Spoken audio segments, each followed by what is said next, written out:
আল্লাহর দিন কায়েমের জন্য নবীকে গুনাহগার সাব্যস্ত করতে হয়। তাহলে দিন কায়েমের আন্দোলন যদি আপনি করেন, নবীকে গুনাহগার বানাতে যাবেন কেন? দরকারটা কি? তাহলে বোঝা গেল দাল মে কুছ কালা হয়। আপনি দিন কায়েমের আন্দোলন করেন, নবীকে গুনাহগার বলেন কেন? তাহলে বুঝে গেল দাল মে কুছ কালা হয়। আপনি দিন কায়েমের আন্দোলন করবেন, মুহাম্মদুর রাসূলুল্লাহকে দায়িত্ব পালনে ত্রুটি করেছেন বলবেন কেন?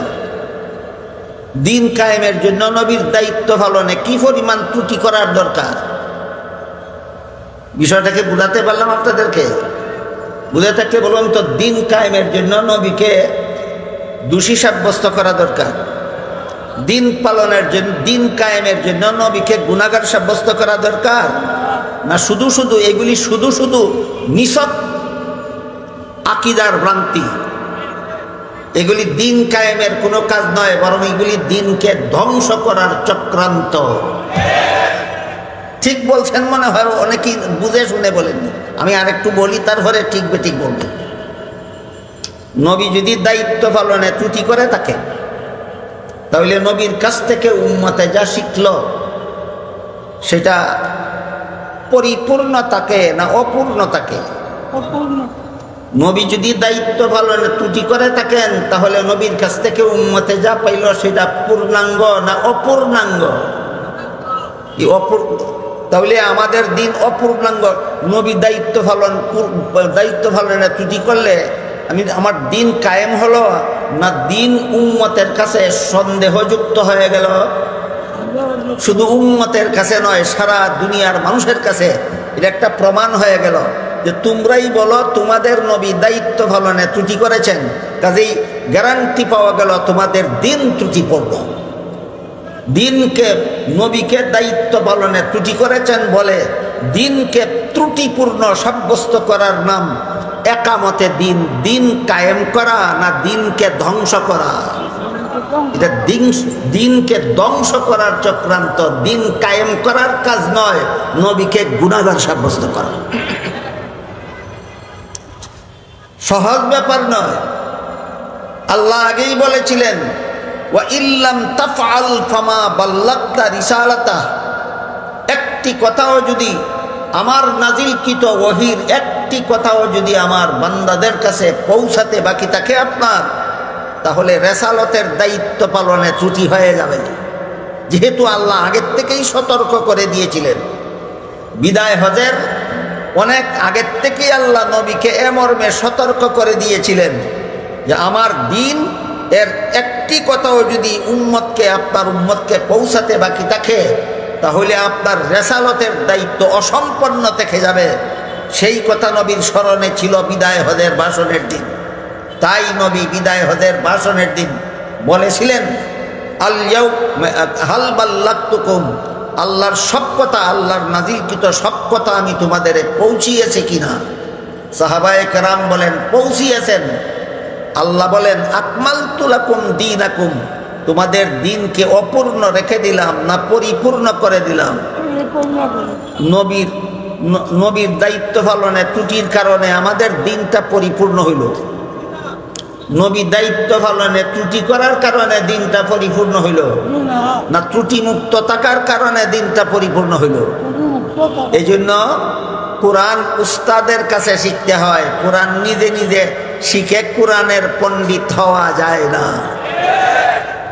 এই ব্যাপারটা আমি অতীতে আপনাদেরকে একাধিকবার বলেছি। আল্লাহ পাক রব্বুল আলামিন নিজে উস্তাদ হয়ে নবীকে কোরআন শিক্ষা দিয়েছেন। এমর্মে এক আয়াতে আল্লাহ বলেন লা তুহাররিক বিহি লিসানাকা লিতাজালা বিহি ইন্না আলাইনা জামআহু ওয়া কুরআনাহু ফাইযা ক্বারানাহু ফাত্তাবি কুরআনাহু সুম্মা ইন্না আলাইনা বায়ানাহু। এর অর্থ হলো, হে রাসূল করিম সাল্লাল্লাহু আলাইহি ওয়াসাল্লাম, আমি যখন আপনার কাছে কোরআন নাজিল করতে থাকি, তাৎক্ষণিকভাবে আপনি তাড়াহুড়া করে জপতে থাকবেন না। কারণ প্রথম এমন হতো, একদিকে আল্লাহ কোরআন নাজিল করতে থাকতেন, অপরদিকে রাসূল তা তাড়াহুড়া করে জপতে থাকতেন। তার কারণ হলো, রাসূলের আশঙ্কা ছিল নাজিল করতে করতে যদি আমি জপে মুখস্থ করতে না পারি, তাহলে যেই শব্দটা আমার মুখস্থ করার বাকি থাকবে সেই শব্দটা আমার উম্মত পাবে কোথায়?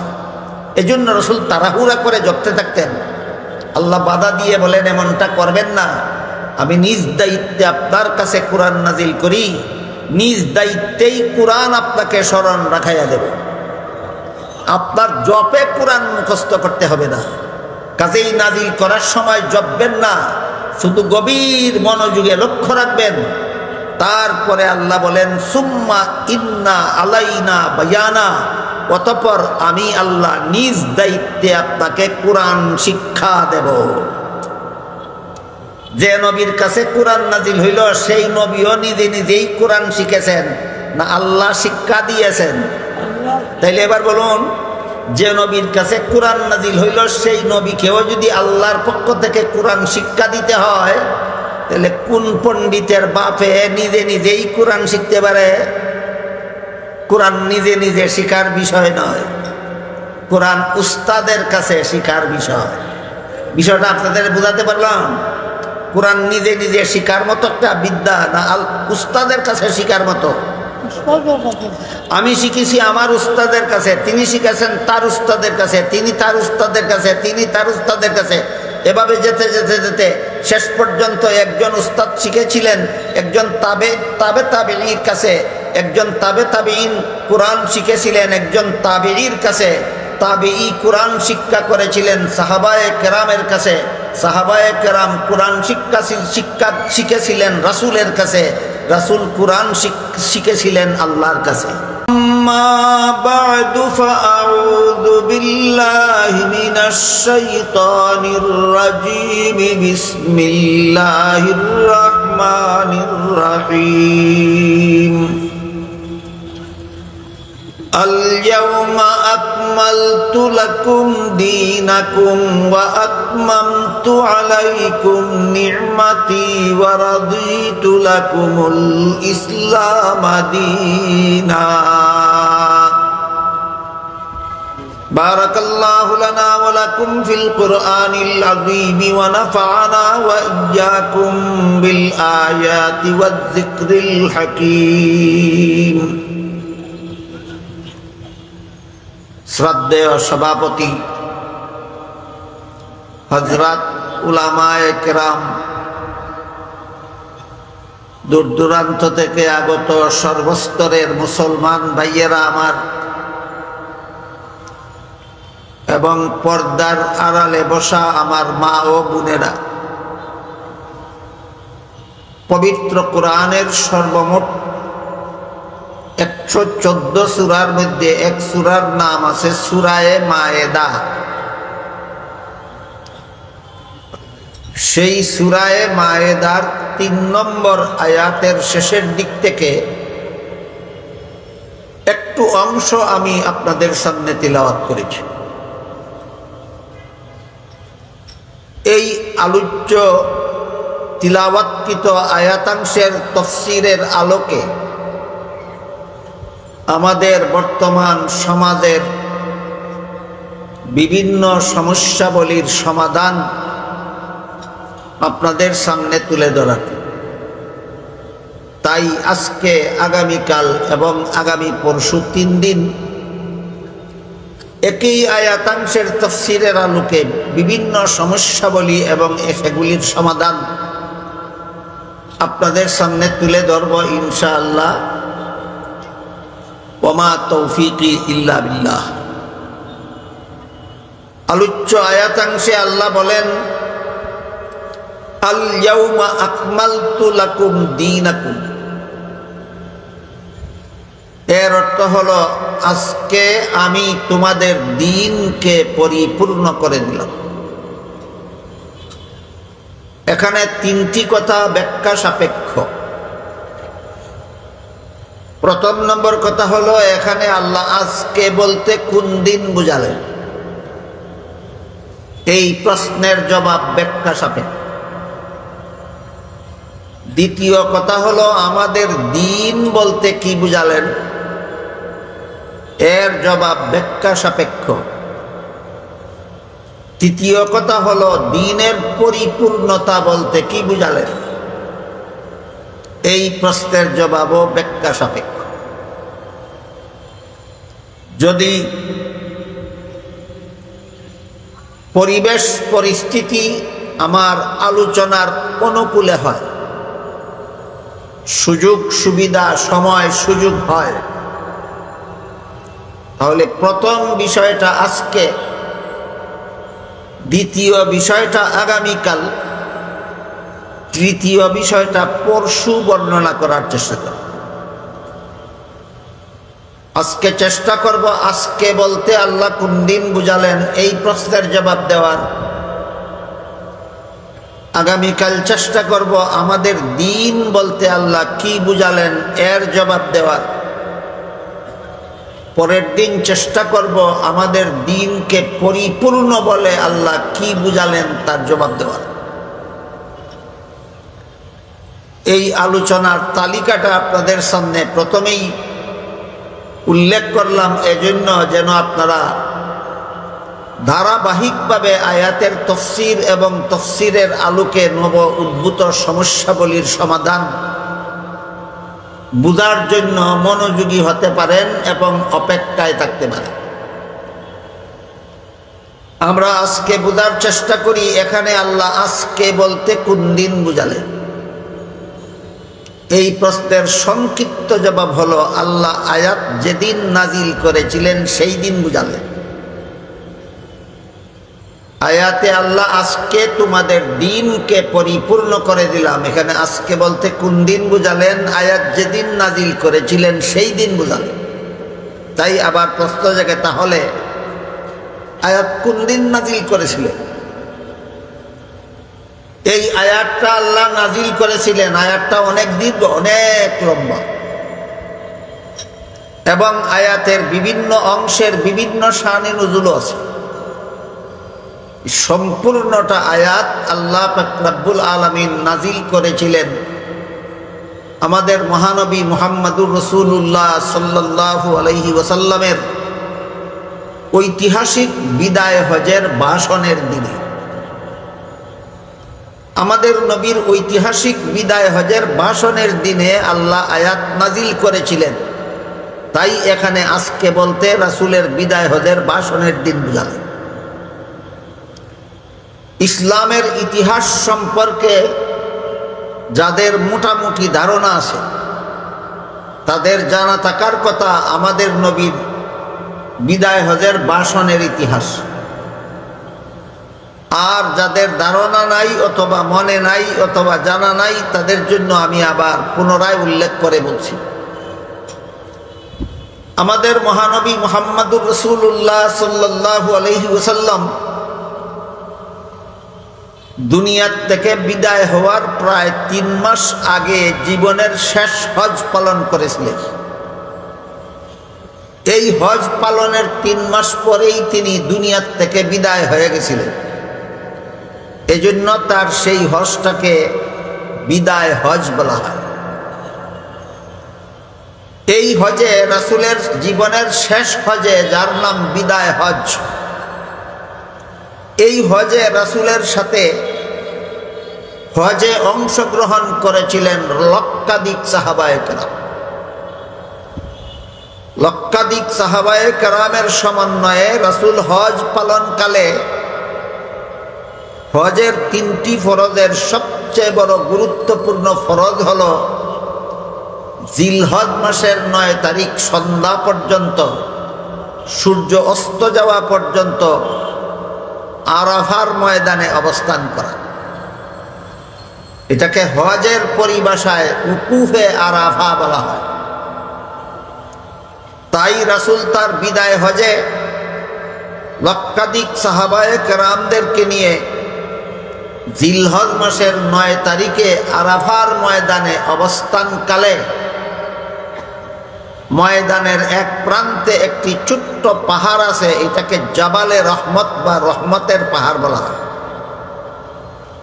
সেই জবলে রহমতের পাদদেশে রাসূলের বাহনের পিঠে আরোহিত অবস্থায় সমবেত লক্ষাধিক সাহাবায়ে কেরামদের সম্বোধন করে এমন এক মহামূল্যবান ভাষণ দিয়েছিলেন যে ভাষণের মধ্যে কিয়ামত পর্যন্ত গোটা উম্মতের জন্য অসংখ্য অগণিত মহামূল্যবান শিক্ষণীয় বিষয়গুলি রয়েছে, সেই ভাষণকেই মহানবীর বিদায় হজের ভাষণ বলা হয়। কাজেই মহানবীর বিদায় হজের ভাষণের সন তারিখটা হলো 10ম হিজরি সনের জিলহজ মাসের 9 তারিখ শুক্রবার আসরের সময় বিদায় হজের ভাষণ দিয়েছিলেন রাসূল করিম সাল্লাল্লাহু আলাইহি ওয়াসাল্লাম 10ম হিজরি সনের জিলহজ মাসের 9 তারিখ শুক্রবার আসরের সময়। যাদের হজের সময় শুক্রবার হয় জিলহজ মাসের 9 তারিখ উকুফে আরফার তারিখ, হাদিস শরীফে উল্লেখ আছে তারা একটা হজের দ্বারা 70টা হজের সওয়াব পান। রাসূল করিম সাল্লাল্লাহু আলাইহি ওয়াসাল্লামের সেই হজের সময়ে জিলহজ মাসের 9 তারিখ শুক্রবার ছিল। কাজেই এই একটি হজের দ্বারা রাসূল তো 70টা হজের সওয়াব পেলেনই, রাসূলের সাথে সেই হজে অংশগ্রহণকারী লক্ষাধিক সাহাবায়ে কেরামের সবাই 70টি করে হজের সওয়াব পেয়েছে। এই জিলহজ মাসের 9 তারিখ শুক্রবারে 10ম হিজরি সনের জিলহজ মাসের 9 তারিখ শুক্রবারে আর আসরের সময় জবলে রহমতের পাদদেশে রাসূলের বাহনের পিঠে আরোহিত অবস্থায় লক্ষাধিক সাহাবায়ে কেরামদের সম্বোধন করে যে রাসূল মহামূল্যবান ভাষণ দিয়েছিলেন, এটাকেই ইসলামের ইতিহাসে রাসূলের বিদায় হজের ভাষণ বলা হয়। এই ভাষণ সম্পর্কে একটু ধারণা দিতে চাই। ইতিপূর্বে আল্লাহ পবিত্র কুরআনের এক আয়াত নাজিল করে নবীকে বলেছিলেন, ইয়া আইয়ুহার রাসূল বাল্লিগ মা উনজিলা ইলাইকা মির রাব্বিক ওয়া ইল্লাম তাফআল ফামা বাল্লাগতা রিসালাতাহ।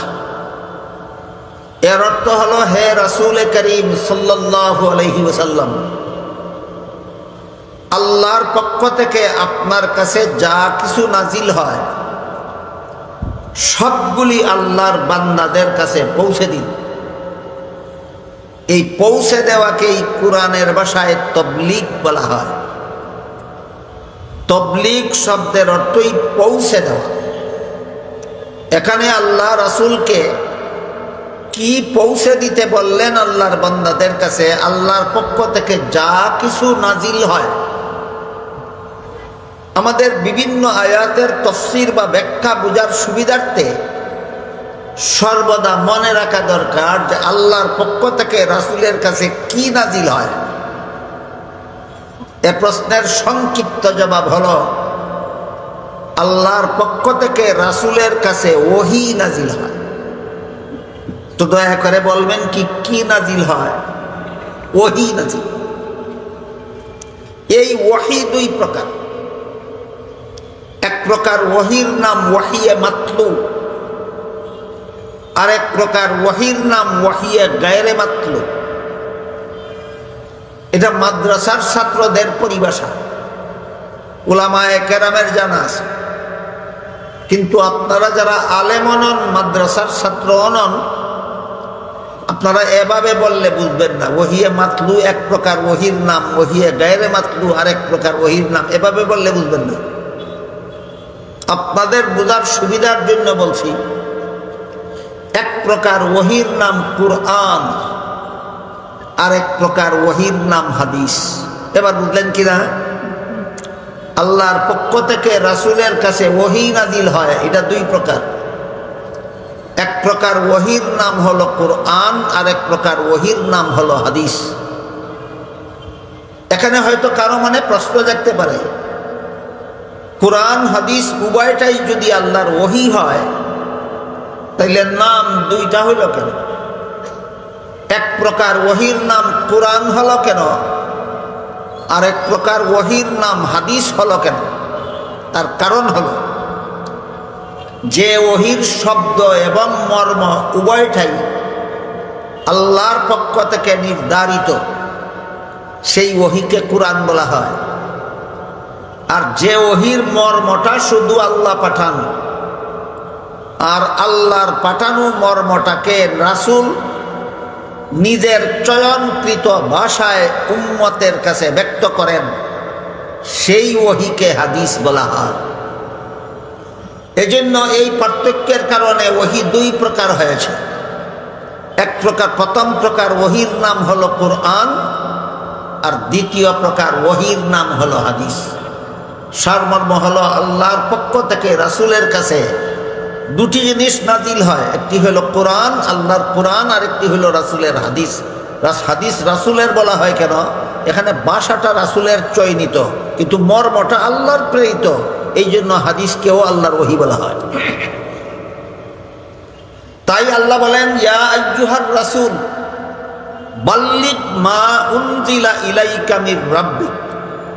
হে রাসূল করিম সাল্লাল্লাহু আলাইহি ওয়াসাল্লাম, আপনার কাছে আপনার রবের পক্ষ থেকে যা কিছু নাজিল হয়, এবার বলুন তো দয়া করে কি কি নাজিল হয়? কোরআন এবং হাদিস। কি কি নাজিল হয়? কোরআন এবং হাদিস। সবটুকু আল্লাহর বান্দাদের কাছে পৌঁছে দিত। একটি কথাও যদি পৌঁছাবার বাকি থাকে, তাহলে আপনার রেসালতের দায়িত্ব সম্পন্ন হবে না। আপনাকে রসুল হিসাবে পাঠিয়ে আমি যে দায়িত্ব অর্পণ করেছি, সেই দায়িত্ব পূর্ণ হবে না, সম্পন্ন হবে না, সেই দায়িত্ব সমাপ্ত হবে না, অসমাপ্ত থাকবে। যেহেতু এখানে আল্লাহ রাসূলকে বলে দিয়েছেন, কোরআন হাদিসের একটি কথাও যদি বান্দাদের কাছে পৌঁছাবার বাকি থাকে, তাহলে রাসূলের দায়িত্ব অসমাপ্ত থেকে যাবে। তাই রাসূল করিম সাল্লাল্লাহু আলাইহি ওয়াসাল্লাম অত্যন্ত সতর্কতার সাথে আল্লাহর বান্দাদের কাছে আল্লাহ যত ওহী নবীর কাছে নাজিল করেছিলেন, তার সবটুকু করায় গণ্ডায় শতকরা 100 বার আল্লাহর বান্দাদের কাছে পৌঁছে দিয়েছে। তাই ওই ঐতিহাসিক বিদায় হজের ভাষণের শেষের দিকে, ভাষণে অনেক মূল্যবান কথাগুলি রাসূল বলেছেন, শেষের দিকে রাসূল করিম সাল্লাল্লাহু আলাইহি ওয়াসাল্লাম আরাফার ময়দানে অবস্থানকারী লক্ষাধিক সাহাবায়ে কেরামদেরকে উদ্দেশ্য করে জিজ্ঞেস করেছিলেন, হাল বাল্লাগতুকুম, আল্লাহর নাজিলকৃত বিষয়টা আমি তোমাদের কাছে পৌঁছে দিয়েছি কিনা? সমস্ত সাহাবায়ে কেরাম এক বাক্যে জবাব দিয়েছিলেন, পৌঁছে দিয়েছেন। আল্লাহ রাসূলের কাছে যা কিছু নাজিল করেছিলেন, রাসূল বলেন পৌঁছে দিয়েছি। সাহাবায়ে কেরাম সাক্ষ্য দিলেন পৌঁছে দিয়েছেন। এরপরে রাসূল আল্লাহকে বলেন, আল্লাহ তুমি সাক্ষী থাকো, তোমার বান্দারা স্বীকার করছে আমার কাছে ওহীর যত কথা তুমি নাজিল করেছ সবগুলি তোমার বান্দাদের কাছে পৌঁছে দিয়েছি। এই শানে নজুলের ঘটনার এই অংশটা বুঝে থাকলে এবার বলুন, রাসূল করিম সাল্লাল্লাহু আলাইহি ওয়াসাল্লাম যে দায়িত্ব দিয়ে আল্লাহ তাকে দুনিয়াতে পাঠিয়েছিলেন, সেই দায়িত্ব পালনে কিছুটা ত্রুটি করেছেন না 16 আনা পালন করেছেন? 16 আনা পালন করেছেন বলে রাসূলও বলছেন, 16 আনা পালন করেছেন বলে লক্ষাধিক সাহাবায়ে কেরামও বলছেন।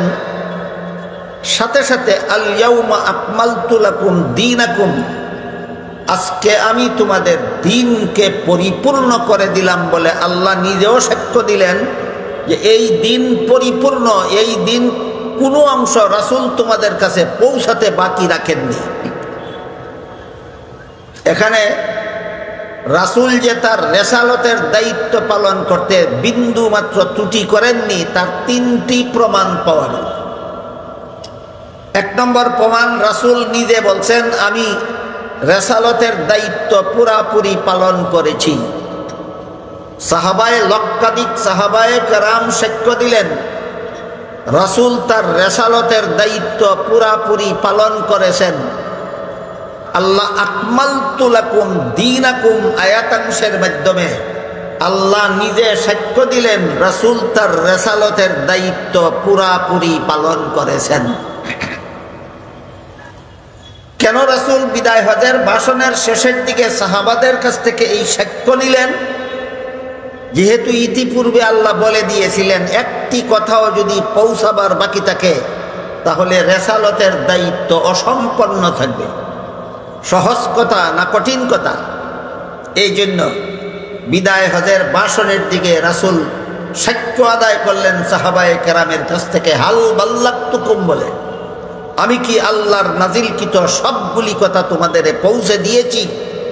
যখন সাহাবায়ে কেরাম বলেন হ্যাঁ, আপনার কাছে আল্লাহ যা কিছু নাজিল করেছিলেন সবগুলি আপনি আমাদের পৌঁছে দিয়েছেন, আল্লাহ পাক রব্বুল আলামিন আয়াত নাজিল করে নিজেও সাক্ষ্য দিলেন, আল ইয়াউমা আকমালতু লাকুম দীনাকুম, আজকে আমি তোমাদের দিনকে অপূর্ণ রেখে দিলাম না পরিপূর্ণ করে দিলাম। রাসূল সব কথা পৌঁছাইলে পরিপূর্ণ হবে না কিছু কথা পৌঁছাবার বাকি থাকলে? সব কথা পৌঁছানোর কারণে আল্লাহ বলেন আকমালতু লাকুম দীনাকুম, তোমাদের দিনকে আমি আল্লাহ আজকে পরিপূর্ণ করে দিলাম। এখন যদি আপনি মনে করেন রাসূল তার রিসালাতের দায়িত্ব পালনে ত্রুটি করেছেন, তাইলে তিনটা পক্ষকে মিথ্যাবাদী সাব্যস্ত করা হয়। আপনি যদি মনে করেন রাসূল তার রিসালাতের দায়িত্ব পালনে ত্রুটি করেছেন, কতটা পক্ষকে মিথ্যাবাদী সাব্যস্ত করা হয়? এক নম্বর, সাহাবায়ে কেরামকে মিথ্যাবাদী সাব্যস্ত করা হয়। দুই নম্বর, রাসূল করিম সাল্লাল্লাহু আলাইহি ওয়াসাল্লামকে মিথ্যাবাদী সাব্যস্ত করা হয়। তিন নম্বর, স্বয়ং আল্লাহকে মিথ্যাবাদী সাব্যস্ত করা হয়। এ পর্যন্ত, শুরু থেকে এ পর্যন্ত আমি সূরা মায়েদার ৩ নম্বর আয়াত যে ঐতিহাসিক বিদায় হজের ভাষণকে কেন্দ্র করে নাজিল করেছিলেন, সেই বিদায় হজের ভাষণ সম্পর্কে যৎকিঞ্চিত আপনাদের সামনে তুলে ধরেছি, আলোচনা করেছি। এতে আপনারা কি বুঝলেন? রাসূল তার রিসালাতের দায়িত্ব পালনে বিন্দুমাত্র ত্রুটি করেছিলেন? ত্রুটি করে। তারপরও যদি আপনি বলেন রাসূল তার রিসালাতের দায়িত্ব পালনে ত্রুটি করেছিলেন, তাহলে সাহাবায়ে কেরামদেরকে মিথ্যুক সাব্যস্ত করা হয়, রাসূলকে মিথ্যুক সাব্যস্ত করা হয়, স্বয়ং আল্লাহকে মিথ্যুক সাব্যস্ত করা হয়। এবার বলুন, আপনি যদি এই দাবির মাধ্যমে যে রাসূল তার রিসালাতের দায়িত্ব পালনে ত্রুটি করেছেন, এই দাবির মাধ্যমে যদি আপনি সাহাবাদের মিথ্যুক সাব্যস্ত করেন, এই দাবির মাধ্যমে যদি আপনি রাসূলকে মিথ্যুক সাব্যস্ত করেন, এই দাবির মাধ্যমে যদি আপনি আল্লাহকে মিথ্যুক সাব্যস্ত করেন, তাহলে অবশ্যই আপনার আকীদায় কোনো দোষ নাই।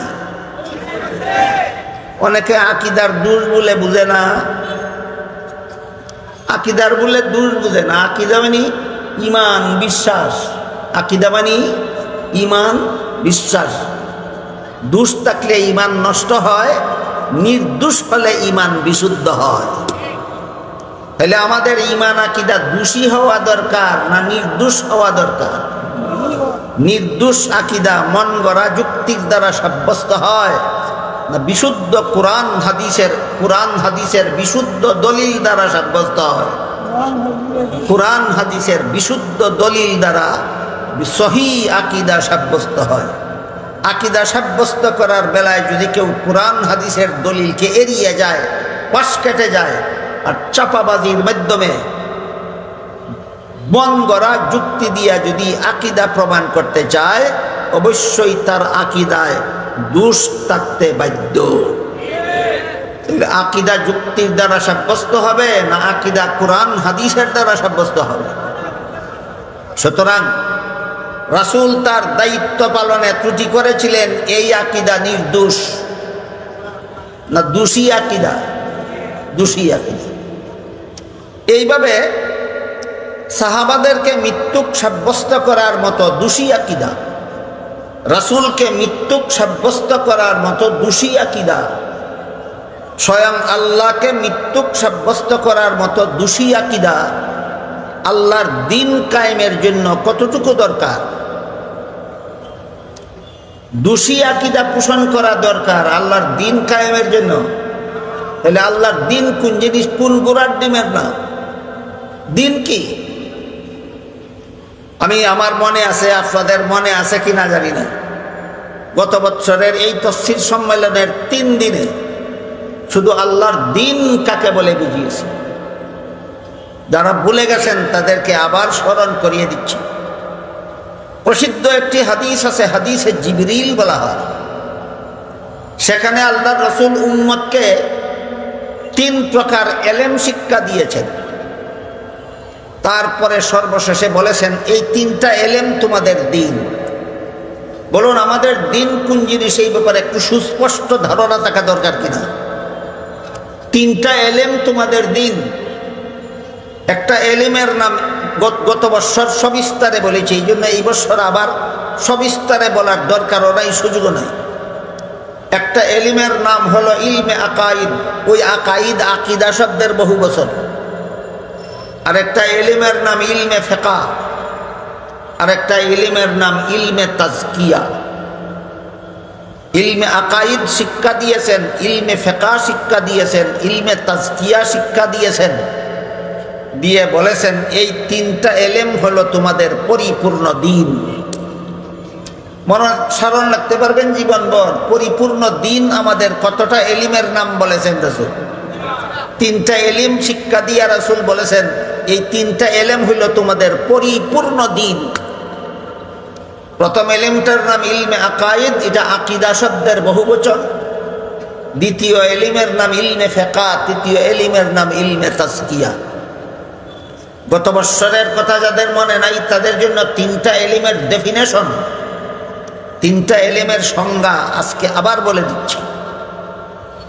আল্লাহর যে সমস্ত বিধিবিধান শুধুমাত্র অন্তরে বিশ্বাস করতে হয়, কাজে কর্মে পরিণত করার কিছু নাই। যেমন আল্লাহ আছেন, এটা শুধু অন্তরে বিশ্বাস করতে হয়। আল্লাহ একজন, এটা শুধু অন্তরে বিশ্বাস করতে হয়। আল্লাহ লা শরীক, এটা শুধু অন্তরে বিশ্বাস করতে হয়। মানুষের হেদায়েতের জন্য আল্লাহর পক্ষ থেকে মনোনীত হয়ে যে সমস্ত মানুষ দুনিয়াতে আসেন এদেরকে নবী রাসূল বলা হয়। এদের মধ্যে প্রথম নবী ছিলেন হযরত আদম আলাইহিস সালাম, এটা অন্তরে বিশ্বাস করতে হয়। সর্বশেষ নবী ছিলেন মুহাম্মাদুর রাসূলুল্লাহ সাল্লাল্লাহু আলাইহি ওয়াসাল্লাম, এটা শুধুমাত্র অন্তরে বিশ্বাস করতে হয়। সমস্ত নবী রাসূলগণের সামগ্রিক চরিত্রের বিবরণ দিয়া আল্লাহ কোরআনে বলেন, লা ইয়ানালু আহদিজ জালিমিন, কোনো গুনাহগারকে আমি নবী বানাইনি। এই কথা অন্তরে বিশ্বাস করতে হয়। আল্লাহ গুনাহগারকে নবী বানান না, আল্লাহ গুনাহগারকে নবী বানান না। এটা ইলমে আকাইদের সাবজেক্ট, ইলমে আকাইদের বিষয়। মুহাম্মাদুর রাসূলুল্লাহকে শেষ নবী বিশ্বাস করা ইলমে আকাইদের অংশ। হযরত আদম আলাইহিস সালামকে প্রথম নবী বিশ্বাস করা এটা ঈমান আকীদার অংশ। সমস্ত নবী রাসূলগণকে বেগুনাহ বিশ্বাস করা ঈমান আকীদার অংশ।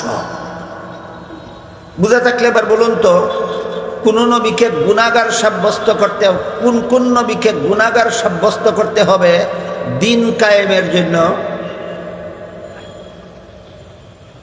আল্লাহর দ্বীন কায়েমের জন্য নবীকে গুনাহগার সাব্যস্ত করতে হয়। তাহলে দ্বীন কায়েমের আন্দোলন যদি আপনি করেন, নবীকে গুনাহগার বানাতে যাবেন কেন? দরকারটা কি? তাহলে বোঝা গেল দাল মে কুছ কালা হয়। আপনি দ্বীন কায়েমের আন্দোলন করেন, নবীকে গুনাহগার বলেন কেন? তাহলে বুঝে গেল দাল মে কুছ কালা হয়। আপনি দ্বীন কায়েমের আন্দোলন করবেন, মুহাম্মাদুর রাসূলুল্লাহকে দায়িত্ব পালনে ত্রুটি করেছেন বলবেন কেন? দ্বীন কায়েমের জন্য নবীর দায়িত্ব পালনে কি পরিমাণ ত্রুটি করার দরকার? বিষয়টাকে বুঝাতে পারলাম আপনাদেরকে? বুঝে থাকলে বলুন তো, দ্বীন কায়েমের জন্য নবীকে দোষী সাব্যস্ত করা দরকার। দিন পালনের জন্য, দিন কায়েমের জন্য নবীকে গুনাহগার সাব্যস্ত করা দরকার? না শুধু শুধু এগুলি শুধু শুধু নিছক আকীদার ভ্রান্তি? এগুলি দিন কায়েমের কোনো কাজ নয়, বরং এগুলি দিনকে ধ্বংস করার চক্রান্ত। ঠিক বলছেন মনে হয়, অনেকেই বুঝে শুনে বলেননি। আমি আরেকটু বলি, তারপরে ঠিক বেঠিক বলবেন। নবী যদি দায়িত্ব পালনে ত্রুটি করে থাকে, তাহলে নবীর কাছ থেকে উম্মতে যা শিখল সেটা পরিপূর্ণ থাকে না অপূর্ণ থাকে? নবী যদি দায়িত্ব পালনে ত্রুটি করে থাকেন, তাহলে নবীর কাছ থেকে উম্মতে যা পাইল সেটা পূর্ণাঙ্গ না অপূর্ণাঙ্গ? তাহলে আমাদের দিন অপূর্ণাঙ্গ। নবী দায়িত্ব পালনে ত্রুটি করলে আমার দিন কায়েম হলো না দিন উম্মতের কাছে সন্দেহযুক্ত হয়ে গেল?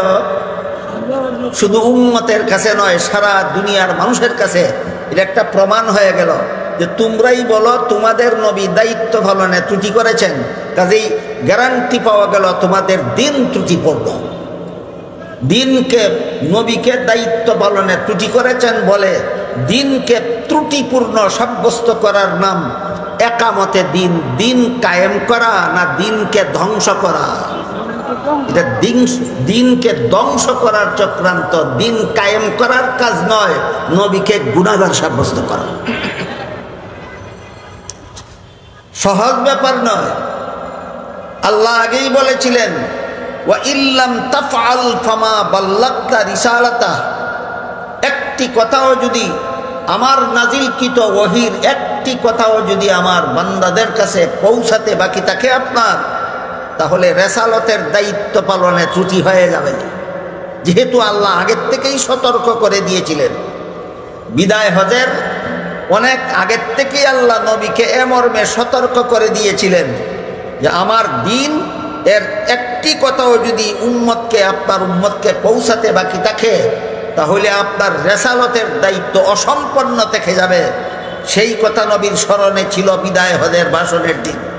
তাই নবী বিদায় হজের ভাষণের দিন বলেছিলেন,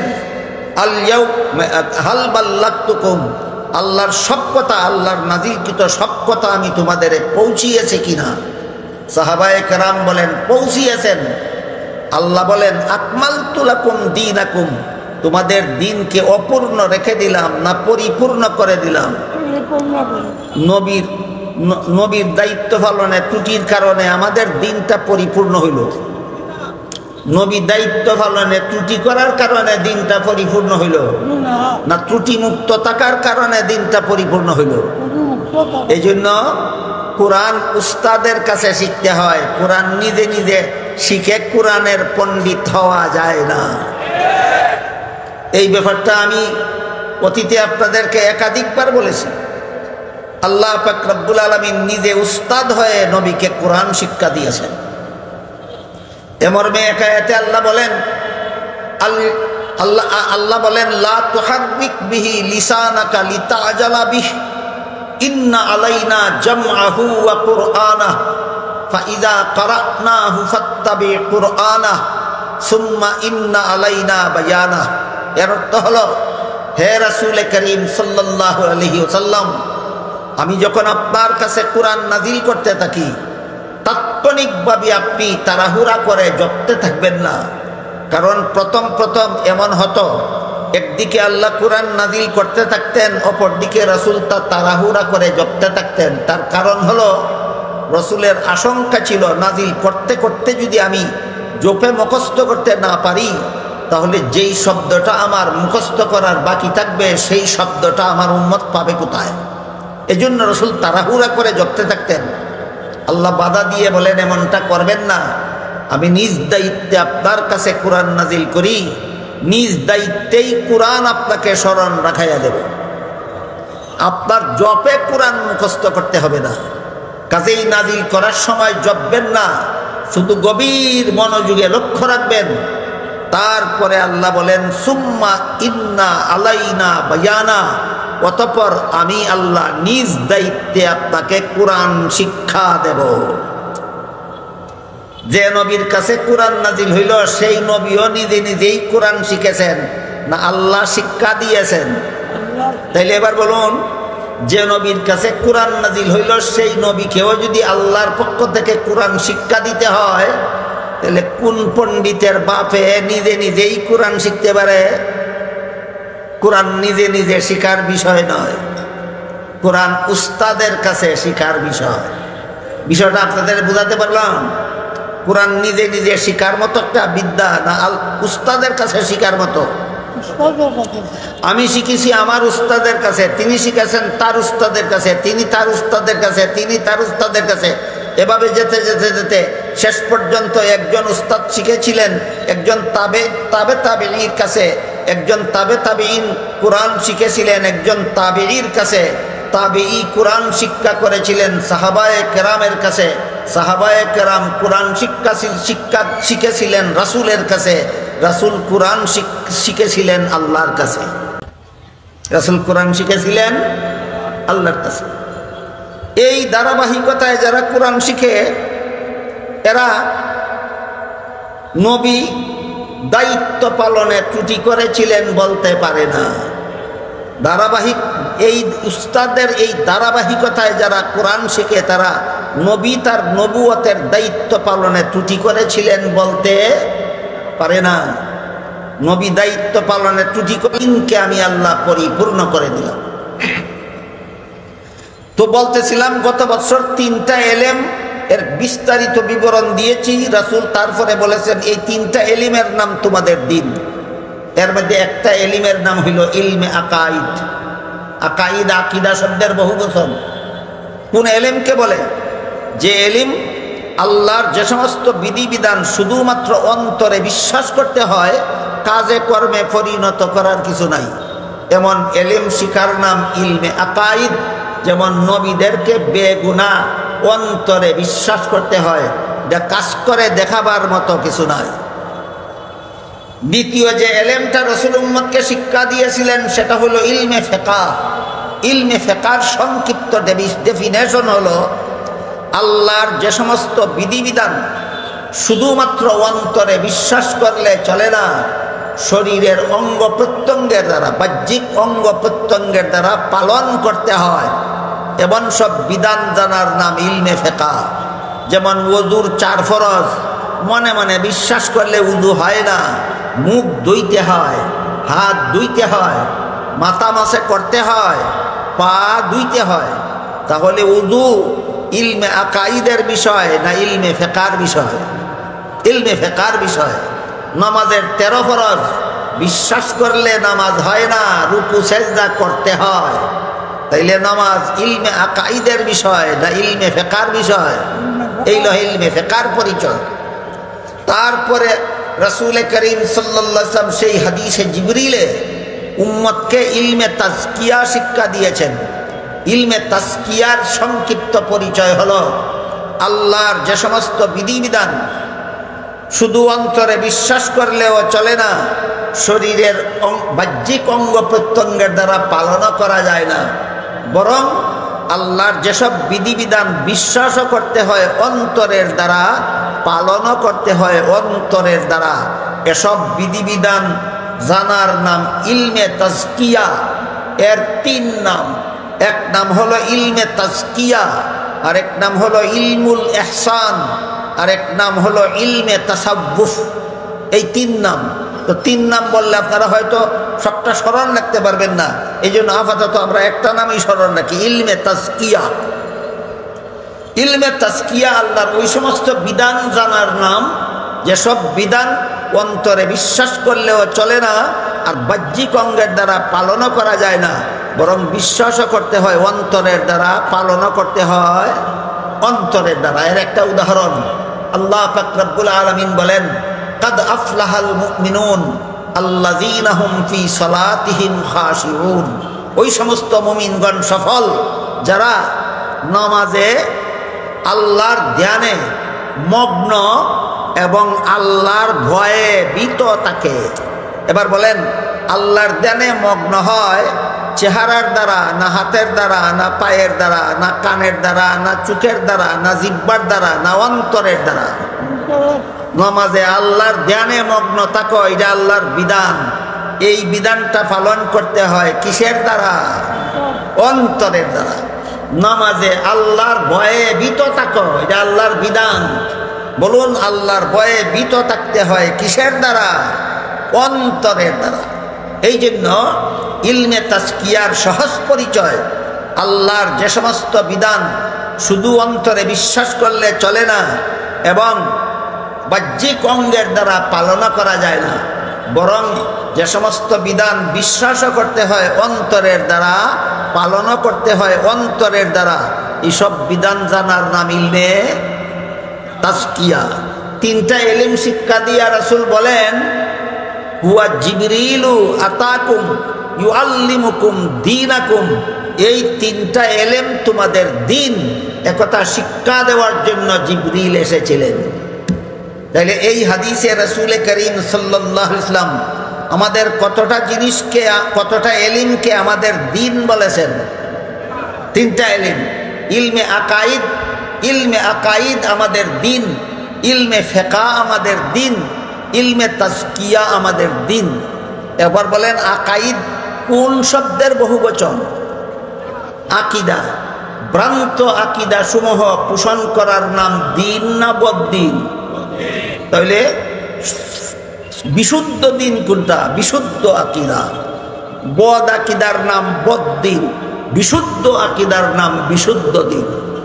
রাসূল গলত আকিদাকে আমাদের দিন বলেননি, রাসূল সহি আকিদাকে আমাদের দিন বলে দিয়েছেন। কোন আকিদা দিন? গলত আকিদা দিন না সহি আকিদা দিন? সহি আকিদা। নবীগণ সম্পর্কে একটা অনেকগুলি সহি আকিদা আছে, পাশাপাশি ভ্রান্ত আকিদাও আছে। সবগুলি আমি একদিনে বলতে পারবো না। আপাতত আজকের মতো শুনুন, নবীগণ সম্পর্কে যত সহি আকিদা আছে, এর মধ্যে একটা আকিদার বিবরণ দিয়া, সার্বজনীন নবীগণের একটা সার্বজনীন গুণের ঘোষণা দিয়া আল্লাহ কোরআনে বলেছেন, লা ইয়ানালু আহদিজ জালিমিন। গুনাহগারদেরকে আমি নবী বানাই না, আর যাদেরকে নবী বানাই তারা জীবনে কোনোদিন গুনাহ করেন না। এখান থেকে একটা ইসলামের একটা বিশুদ্ধ আকিদা সাব্যস্ত হয়েছে। ইলমে আকাইদের কিতাবে লেখা আছে, নবীগণ আজীবন বেগুনাহ। নবীগণ আজীবন বেগুনাহ, এটা একটা সহি আকিদা, মুসলমানদের একটা সহি আকিদা। মন গড়াভাবে প্রমাণিত না কোরআনের ভিত্তিতে? কোরআনের ভিত্তিতে, হাদিসের আলোকে ইলমে আকাইদের যত বিষয়, ইলমে আকাইদের অংশ, এর মধ্যে একটা বিষয় হলো নবীগণ বেগুনাহ হয়ে থাকেন। এটা একটা আকিদা।